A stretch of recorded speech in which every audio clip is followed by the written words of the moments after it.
പശ്ചിമേഷ്യയിലെ വൻ ശക്തികളായ ഇറാനും ഇസ്രയേലും തമ്മിലുള്ള 12 ദിവസത്തെ യുദ്ധത്തിന്റെ ഗതി മാറിയത് അമേരിക്കയുടെ ഇടപെടലോടെയായിരുന്നു. ഇറാൻ ആണവ ശക്തിയായി ഉയർന്നു വരുന്നതിനെ അമേരിക്ക വല്ലാതെ ഭയപ്പെട്ടിരുന്നു എന്നതാണ് സത്യം. ഇറാന്റെ ആണവ വളർച്ച ഇല്ലാതാക്കുക എന്ന ലക്ഷ്യത്തോടെയാണ് അമേരിക്ക ഇറാന്റെ 3 ആണവ കേന്ദ്രങ്ങളിൽ അതിശക്തമായ ബോംബിട്ടത്. എന്നാൽ ഖത്തറിലെ അമേരിക്കയുടെ വ്യോമതാവളത്തിന് നേരെ ശക്തമായ ആക്രമണം അഴിച്ചുവിട്ടുകൊണ്ടാണ് ഇറാൻ ഇതിന് പകരം വീട്ടിയത്. ഇനി യുദ്ധം നീട്ടിക്കൊണ്ടു പോകുന്നത് ബുദ്ധിയല്ല എന്ന് മനസ്സിലാക്കിയ ട്രംപ് വെടിനിർത്തൽ എന്ന തന്റെ പതിവ് അടവ് നയം പുറത്തെടുക്കുകയായിരുന്നു. ഇതോടെ ഇറാനും ഇസ്രയേലും തമ്മിലുള്ള താൽക്കാലിക വെടിനിർത്തൽ നിലവിൽ വരികയും ചെയ്തു. അതേസമയം ഇറാനും ഇസ്രയേലും തമ്മിലുള്ള സംഘർഷം വളരെയധികം ആശങ്കകളോടെയായിരുന്നു ലോകം നോക്കിക്കണ്ടത്. രണ്ട് എതിരാളികളിലും മ്യൂച്വൽ അഷ്വർഡ് ഡിസ്ട്രഷൻ സിൻഡ്രോം രാജ്യത്തെ നശിപ്പിക്കുക എന്ന ചിന്ത ബാധിച്ചതുകൊണ്ട് തന്നെ കനത്ത യുദ്ധമുണ്ടാകുമെന്നും ലോകരാജ്യങ്ങൾ ഭയപ്പെട്ടു. എന്നാൽ അമേരിക്കയുടെ രംഗപ്രവേശത്തോടെ കാര്യങ്ങൾ മാറിമറിഞ്ഞു. അത് അമേരിക്കയും ഇറാനും തമ്മിലുള്ള ഏറ്റുമുട്ടലായി പരിണമിച്ചു. ഖത്തറിലെ തങ്ങളുടെ വ്യോമതാവളങ്ങൾ ആക്രമിക്കപ്പെട്ടതോടെ ഇനി ഇറാനെതിരെയുള്ള ആക്രമണം തങ്ങൾക്ക് വൻ തിരിച്ചടി ഉണ്ടാക്കുമെന്നും അമേരിക്ക ഒന്നാമത് എന്ന തന്റെ നയത്തിന് കോട്ടം തട്ടുമെന്നും ട്രംപ് വല്ലാതെ പേടിച്ചു. ഇതായിരുന്നു വെടിനിർത്തലിന് പ്രചോദനമായി തീർന്നത്. ഇറാനും ഇസ്രയേലും തമ്മിലുള്ള സംഘർഷം പെട്ടെന്ന് ഒരു ദിവസം ഉണ്ടായതല്ല. കാലങ്ങളായി ഇരു രാജ്യങ്ങളും തമ്മിൽ നിശബ്ദമായ നിഴലിൽ യുദ്ധം നടന്നുകൊണ്ടിരിക്കുന്നു.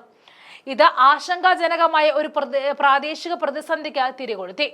നീണ്ടുനിന്നതും പുകയുന്നതുമായ ശത്രുത പിന്നീട് നേരിട്ടുള്ള സൈനിക ഏറ്റുമുട്ടലായി മാറി. നേരിട്ടുള്ള സൈനിക സംഘർഷത്തിന്റെ അപകടകരമായ അവസ്ഥയിലാണ് സ്ഥിതിഗതികൾ വികസിച്ചത്. ഇറാന്റെ ആണവ പദ്ധതിക്കെതിരായി ഇസ്രയേലിന്റെ പ്രചാരണത്തിൽ അമേരിക്ക പരസ്യമായി പങ്കുചേർന്നതോടെ ശത്രുതയിൽ വർധനവുണ്ടായി. ഓപ്പറേഷൻ മിഡ് നൈറ്റ് ഹാമർ എന്നറിയപ്പെടുന്ന അമേരിക്കയുടെ സൈനിക നടപടിയിൽ 2025 ജൂൺ 21 ഇറാനിലെ ആണവ കേന്ദ്രങ്ങൾക്ക് നേരെ ഉണ്ടായ ബോംബ് ആക്രമണവും ഉൾപ്പെട്ടിരുന്നു. രഹസ്യമായി നടത്തിയിരുന്ന മുൻകാല പ്രവർത്തനങ്ങളിൽ നിന്നും തുറന്നതും വലിയ തോതിലുമായ സൈനിക ഇടപെടലിലേക്കുള്ള ഒരു പ്രധാന മാറ്റമാണ് ഈ പ്രവർത്തനങ്ങൾ പ്രതിനിധീകരിക്കുന്നത്. അമേരിക്കയുടെ B-2 ബോംബറുകളും ശക്തമായ 30,000 പൗണ്ട് മാസീവ് ഓർഡിനൻസ് പെനട്രേറ്റുകളും ഇറാന്റെ ഭൂഗർഭ ആണവ നിലയങ്ങളെ ലക്ഷ്യമിട്ട് പാഞ്ഞുവെങ്കിലും അവയൊന്നും വേണ്ടത്ര ഫലിച്ചില്ല. ഇതോടെ അമേരിക്കയ്ക്കെതിരെ ഇറാൻ വേഗത്തിൽ പ്രതികാര നടപടികൾ ആരംഭിക്കുകയായിരുന്നു. 2025 ജൂണിൽ ഇറാന്റെ ആണവ അടിസ്ഥാന സൗകര്യങ്ങൾക്ക് നേരെ ഉണ്ടായ വ്യോമാക്രമണങ്ങൾ ഒറ്റപ്പെട്ടതായിരുന്നില്ല. പ്രാദേശിക സ്ഥിരതയ്ക്കും ആഗോള സുരക്ഷയ്ക്കും ഗുരുതരമായ പ്രത്യാഘാതങ്ങൾ ഉണ്ടാക്കുന്ന ഒരു ആഴത്തിലുള്ള ഇടപെടലിനെയാണ് അവ പ്രതിഫലിപ്പിച്ചത്. നിലവിലെ സാഹചര്യം സംഘർഷം കുറയ്ക്കുന്നതിന് പകരം അത് രൂക്ഷമാകുന്നതിലേക്കായിരുന്നു കാര്യങ്ങൾ എത്തിച്ചത്.